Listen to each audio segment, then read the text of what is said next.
5 6s. 10, 9, 8, 76ers. What's going on, everyone? This is UK 76ers. My name is Ben Glasspool, and last night the Philadelphia 76ers beat the San Antonio Spurs by a whopping 134 points to 99, a 35-point winning margin.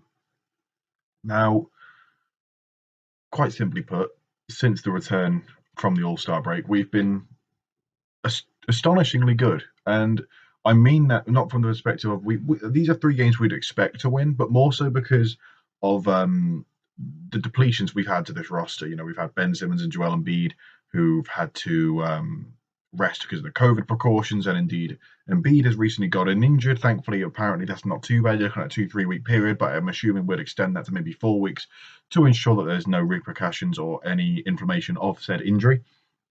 But it means that every game is going to be a struggle, as we've seen earlier on in the season when Joel Embiid was out, well, at least was rested, and we couldn't win games.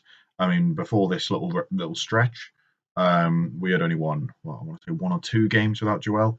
So, you know, we know it's always going to be a struggle, even, you know, against some of the worst teams. And the San Antonio Spurs, are they what they used to be? No. Did they have DeRozan? Did they have Aldridge? No. But they're still a well-drilled, a well-oiled team. And Greg Popovich demands the very best out of them. And you can see just in the way they play, the way they don't commit fouls, they're quite sensible with how they go about the things. They're an intelligent basketball team, and you can see that right from the offset. So to win like this without Joel brought a lot of hope for what's going to happen in the next coming weeks when we don't have Joel. It's something I relish rather than I dread. But we'll just dive into why we won these games in just a moment. But, you know, usual announcements. USA Sportsman, check all their stuff. They got stuff from all 4 major sports leagues in the United States. It's a UK-based retailer, so you want to help out your own guys, don't you, of course? So check those guys out today. Link will be in the description below. Similarly, Visible provided me once again with some awesome stats, as they have done throughout the season. Stats which are easy to interpret, easy to use, and easy to apply to basketball in any sort of sense. You can use them for any team, any player, whatever. It's got you covered at Visible. So let's talk about this game, and let's talk about these 3-game stretch. As you guys know, I haven't put up a video for the Bulls, and I haven't put up a video for the Wizards. I've watched those games back. I've digested it, and I've taken. There's been a common denominator in all 3 of these games, and that's simply the bench output. And you guys will know that I've been very critical of this bench and how they've gone about themselves. And you guys know who I perhaps wanted to be seen put on the trade block, if that's Mike Scott, because of his $5 million a year salary. You can get a nice little piece in return if you just ship him away. It's expiring, of course, as well. Maybe a Terrence Ferguson. Admittedly, he hasn't played that much. But, you know, just something that we can improve this squad, bolster the squad with more consistent players. But it's almost as if someone said to them, perhaps during the break, or they've had an epiphany where they realise we're going to have to do more with Joel and Ben sidelined. Admittedly, Ben did return this evening, but we all know that they had to step up regardless of Ben's return, because Joel is such a huge loss to this team. And the person that, for me, that stood out, well, there are 2 people. We've got Matisse Thybulle, who I'll talk about in just a moment. But firstly, is Dwight Howard. And once again, you guys all know this is a guy that I've criticised a hell of a lot on this channel, a hell of a lot. And I stand by those criticisms, because the thing is, he wasn't good enough at the time. Do I still think he's gotten all of a sudden turned a corner into something where we can rely on him all the time? Well, no. But the thing is, he's hit a stretch of form, and you hope that he can maintain this. Is he going to get 18 points and 12 rebounds a game like he did in the, I want to say it was the Wizards game, or the Bulls game? No, of course he's not. But can he just do sensible basketball like he did last night and indeed the last 2 games? Of course he can. Dwight Howard plays a simple game. It's rebounding, it's blocks, it's finishes at the rim, it's dunks. It's to energize the team with, you know, highlight plays, highlight dunks, highlight blocks. Energize the team, be that veteran, be that leader that says, right, when Joel Embiid is off the floor, I'm going to help this team. Is he going to lead this bench unit? Absolutely not. No. But can he just be a big voice, a guy that we can rally around and be like, let's go to Dwight for advice, because he's been there and done it. I mean, he's been in the league for years now, decades even. And that's all we need. He plays a simple game, but unfortunately, a lot of the season, he hasn't played it simply. He's given away needless fouls, technicals, a bit abysmal from the free throw line, but admittedly, he's always been pretty poor from the free throw line. So can I really be too critical of that? I guess not. But, you know, he's just been inconsistent. We've seen the good and we've seen the bad of Dwight Howard. And recently we are seeing the good of him. I think you can see when the fans return, because of course today was the first game where the fans returned. He thrived off the crowd. He wanted to get them going. He wanted them to be energized. That's the frosty freeze out stuff, which is always good crack. Everyone's just getting up for it. And he seems to relish it. He wants to put on a performance, a show for this crowd. And if tonight's game is anything to go by with how we're going to play with that crowd returning to the Wells Fargo Centre, we've got a lot to look forward to. We know how formidable we are at the Wells Fargo Centre, and a large reason why we are so formidable is because of this crowd and how hostile they are to the visiting team. No one wants to play in Philadelphia because Philadelphia fans are next level mental. It really is as simple as that. And I think Dwight Howard wants to tap into that and really make sure that they're going off and they're getting crazy and they're getting loud. And from the offset, it was so lovely just to have that crowd back. Refs you suck chant. When you hear the boos for bad calls, you just love it. It's just quintessential Philadelphia. But then there's also the cheers when Matisse does anything, because everyone loves Matisse. When Ben was dunking, when Mike Scott got a really cool dunk, it's fantastic to see. It's fantastic to have those guys back. So in that first quarter, we outscored the Spurs by 11 points, 22-33. And the Spurs came out the blocks quite well, I thought. I think that DeJounte Murray had some really nice finishes at the rim. I was really impressed with what I saw. Look, the Spurs don't blown out. But DeJounte Murray I haven't watched too much of. Spurs isn't a team I watch a lot of for obvious reasons. I don't think they're the most entertaining brand of basketball. I can respect how they play, but it's not Hollywood basketball, as you would call it. But anyway, I haven't watched too much of the Spurs, but I was really impressed with what I saw from DeJounte Murray. Derek White always seems to cause us a few issues. He had an inefficient, I want to say, around 17 points or so, but he always seems pretty decent from the three-point line against us. But there's just not enough there. No DeRozan. Obviously, Aldridge is now on the trade block. So this is a game, even without Embiid, you're like, we probably should win this, especially with the Spurs now on a 6-game road trip, I want to say, out east. It's not easy. We know how hard it is when we go out west on those 6-game road trips. It's going to be the same sort of issue for the Spurs. And we had to capitalize, and we did. And the scoring we lost without Embiid was made up by a lot of, I'm not going to say role players, but perhaps players who are on the periphery a bit more than Embiid, of course. So you've got Seth Curry, who got 21 points. You've got Danny Green, who got 16 points. Matisse Thybulle got 10. And Furkan Korkmaz got 16. Dwight Howard got about 8. Tony Bradley got 4. Isaiah Joe got 5. I want to say Paul Reed got about 5 or so in garbage time too. But that's all you want. You just want these guys to pick up and say, look, Joel isn't here. I'm going to help this team win. And let's talk about Seth Curry. And he flew straight up the traps in that first, 5 or 6 games, shooting about 60% from three. Was that sustainable? No, of course it wasn't. But he got that COVID scare and he sort of dropped off a bit.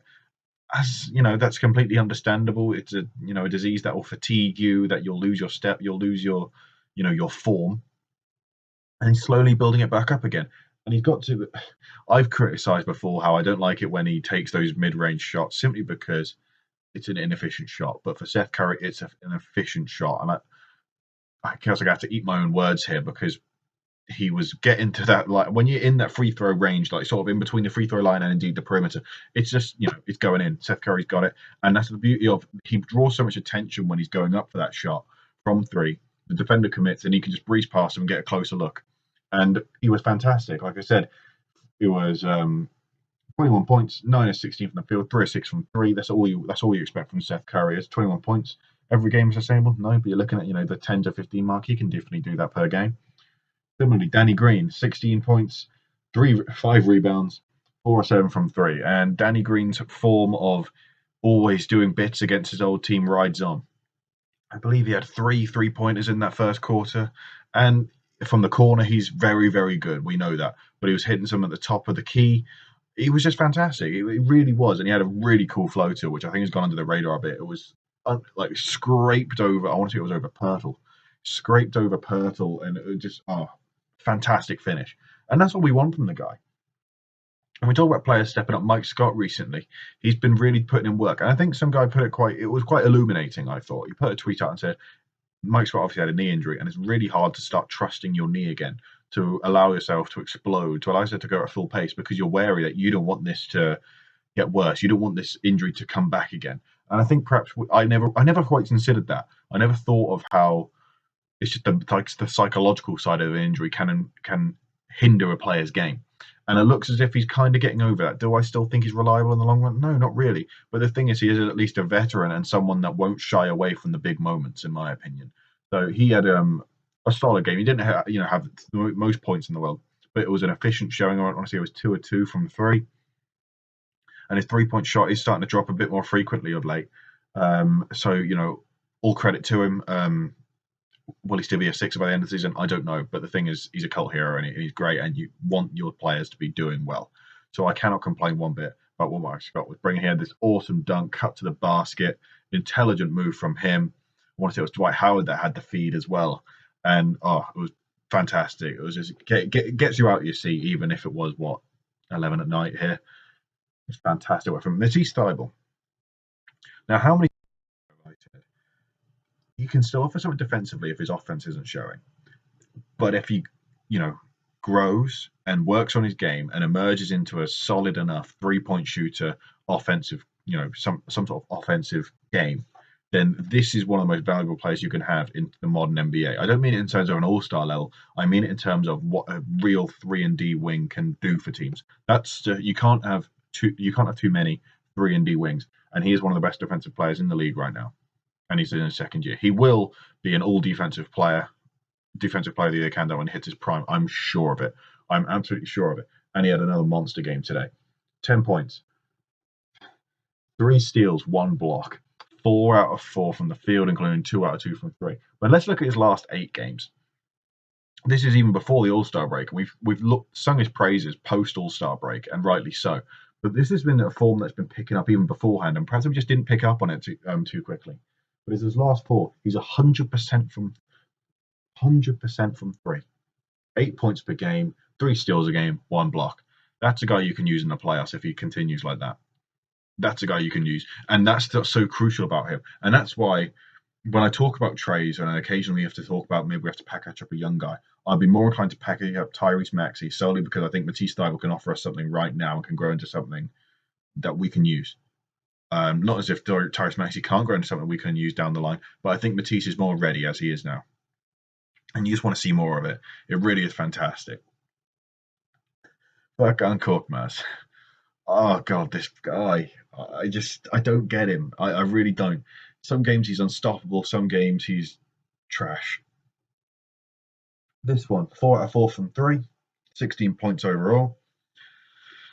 I mean, the Sixers were hitting all their threes to their credit. I mean, it was 15 out of 29 from 3, 52%, compared to the Spurs 19%. We were electric from 3, and it was fantastic to see. Is this something we can expect every game? No, of course not. But we can expect something like perhaps in and around that region, something that's not quite as awful of what we've seen throughout the season from 3. But when I talk about why were these threes dropping? Why were we getting these looks?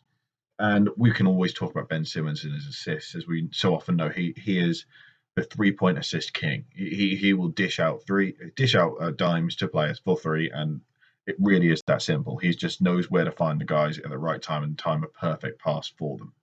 And Ben Simmons was a bit rusty from the offset. You could tell he hasn't played a bit, but he just by the time it hit midway through the second quarter, it's like he's back.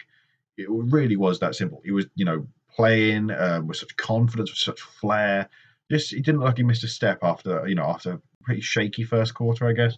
He finished on 14 points, 4 rebounds, and 9 assists. And bear in mind, he didn't need to play the fourth quarter at all. So that's something that could have been inflated even more so.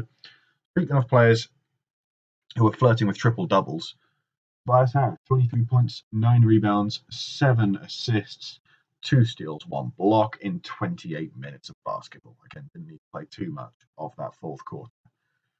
And I've just alluded to Ben Simmons' playmaking, but Tobias Harris's playmaking in the pick and roll has really gone under the radar, and he's been fantastic for it. Look, he's not Draymond Green levels of playmaking in the pick and roll, but he's really offered something to this team. Indeed, in his ISOs as well, he's in the 98th percentile of ISO scoring. And that's what I mean. I think I alluded to before. He's getting aggressive. He's finding his spots. He's like, I want to get to here to shoot my shot because this is a place where I know I will score points, and I don't care who's in front of me. It's that dog mentality that perhaps he hasn't had in recent years. That formidable. He wants to be formidable. He wants to get at teams, and he doesn't care who he's got to get at as long as he gets there. I don't think I explained that too brilliantly, but I think you guys know what I mean when you watch this game. Well, all games recently that's had Tobias Harris playing. he's starting to get aggressive. That sort of level of selfishness as well that you want, if that good level of selfishness that I'm going to get my points. He's not just going to defer to Ben or Joel. He's like, well, I'm an all-star level guy. I deserve my own shots and I will take my own shots. Look, all within the flow of the offense. It's not as if he's greedily taking them. It all makes sense, but it's just like taking what he wants, and it's really refreshing to see. And we talk about Tobias's mid-range offensive game, and when we talk about Ben Simmons' offensive game, how about that hook shot, the Kareem skyhook-esque shot that he's got?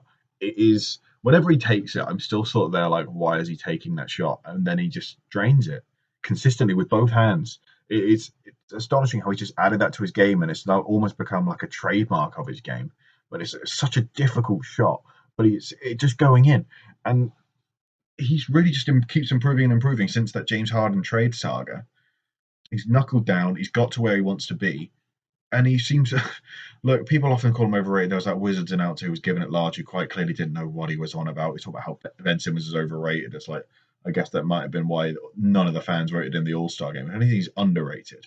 He has a game which no one likes, which means no one pays attention because he can't shoot. The only people that rate him are the coaches and the players, which suggests to me that if the only people that rate him are coaches and players, the people that don't rate him are the fans.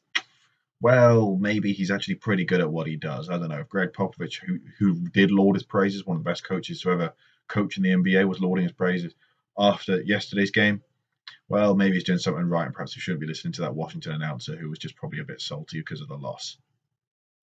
But I digress. It is really just what we're seeing is really nice because it's a team effort, obviously. But when one of your best players goes out injured, it can really be demoralising, especially someone like Embiid with the season he's having, with the MVP caliber season that he's having. You really want this bench to step up and fill the void left by him. Admittedly, that'll be so hard because it's a very large void, both figuratively and literally. But they stepped up and done fantastically well. Do I still want some trades to happen? Of course I do. I haven't changed my stance on that. But there are players who I'm now perhaps thinking, can they offer something to this team? Am I getting a bit too hasty to think that they're not going to be able to do much for us in the playoffs? I haven't gone a complete 360 turn and think, these guys can do something for the playoffs. We don't need any more trades. But I'm starting to think perhaps they can still offer us something. And that's just something to go off. It's been a really refreshing game. We had a 46-point quarter, which was astonishing. I want to say there was a period where 18 out of 19 of our plays that had gone through in that thus far, we had converted on plays, not field goals. And that was just, we were ruthless. Every single play, we looked like we were going to score, and the Spurs were scared out of their wits' end. They couldn't figure out a way to stop us. And that's what we want. We want people to come to the Wells Fargo Centre and be absolutely terrified of having to play on that court. And with performances like this, without Embiid, they will be. With Embiid, they'll be running scared. It's as simple as that. But that was a San Antonio Spurs game, guys. Thanks very much for watching. Please remember to like, subscribe, and share, and I'll see you all next time. 1, 2, 3, 4, 5, 6, 7.